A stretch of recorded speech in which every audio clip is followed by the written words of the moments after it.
taire le nom. Alors, j'ai reçu dans ma ferme un étudiant stagiaire, je précise bien, d'une université dont j'aimerais taire le nom. Alors, pendant une discussion, le monsieur me fait comprendre que il a reçu un coup de porciculture. Un coup de porciculture d'un enseignant. Et l'enseignant en question n'a pas une ferme de porc. Pire encore, l'université n'a pas une ferme de porc pour faire des expérimentations. C'est pareil avec le lapin. C'est-à-dire que on a des enseignants qui nous donnent un cours sur l'élevage du lapin, qui n'ont pas une ferme de lapin. Il n'y a pas un laboratoire pour faire des expériences. Il n'y a pas une ferme pour faire des expériences. Mais on enseigne quoi à nos frères dans les écoles d'agriculture pendant 5 ans? Moi, j'ai vraiment envie qu'on en débatte, qu'on en parle. Parce que c'est quand même inconcevable que dans une grande institution d'État, on forme des grands ingénieurs en 5 ans. Et au sorti de la formation, les gars ne sont jamais allés faire des expériences. Alors, pire, parce que j'ai vraiment échangé avec ce mec qui était très ouvert, qui me disait que, par exemple, sujet du lapin, il me fait comprendre que on leur donne des cours, des supports PDF. Voilà des ingénieurs. Donc, ils ont reçu le cours sur le lapin, puis un PDF.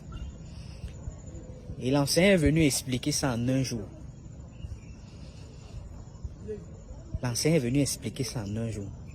Non, les gars, expliquez-moi. Est-ce qu'on est dans un pays sérieux? Quel est le problème? Quel est le problème? Je ne sais pas si c'est pareil dans d'autres pays africains. Mais quel est le problème? Pendant 5 ans, c'est énorme, mais là, il y a un problème.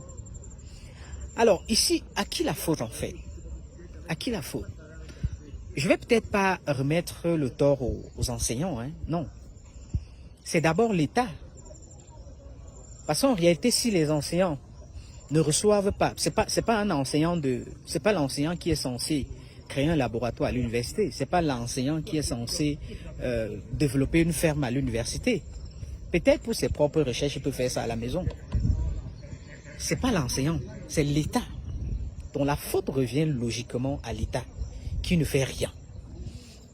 Si vous allez dans ces institutions, dans ces universités-là, vous allez vous rendre compte que pour quelques laboratoires qui existaient, c'est complètement obsolète.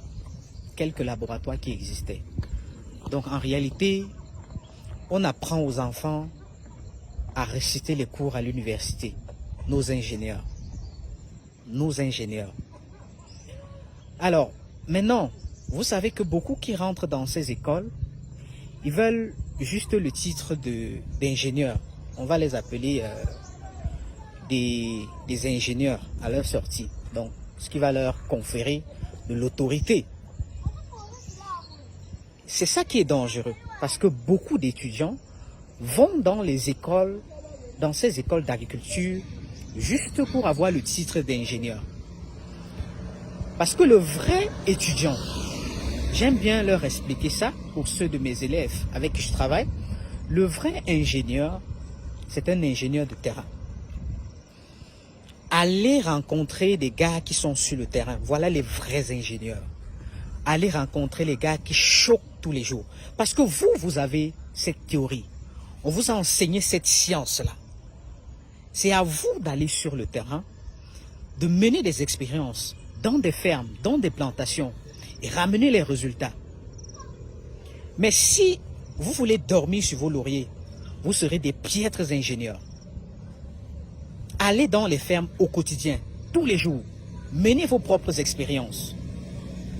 Laissez l'école, parce que si vous attendez qu'on vous donne le contenu à l'école, vous êtes foutus. Voilà justement pourquoi vous aurez constaté que beaucoup d'ingénieurs qu'on recrute, ce sont entre guillemets, des totaux. Beaucoup. Mais il y a des professionnels, hein. Il y a des gars qui choquent tous les jours. Il y a des gars qui sont pros. Mais combien? Ils sont au nombre de combien en fait? Ils sont au nombre de combien? Donc, j'invite les frères, j'invite ces sœurs-là qui ont la chance d'entrer dans ces écoles, d'aller sur le terrain. Les vrais ingénieurs, c'est sur le terrain. Laissez vos cahiers là, allez sur le terrain. Demandez comment le papa fait pour réussir sa culture de pastèque. Il partage son expérience. Allez dans les fermes, demandez comment on fait pour réussir un élevage de lapins, un élevage de poulets. Il vous partage ses expériences. Mais si vous voulez jongler entre guillemets, vous serez des piètres ingénieurs.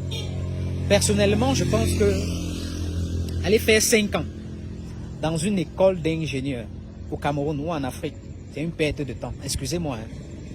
C'est une perte de temps incroyable.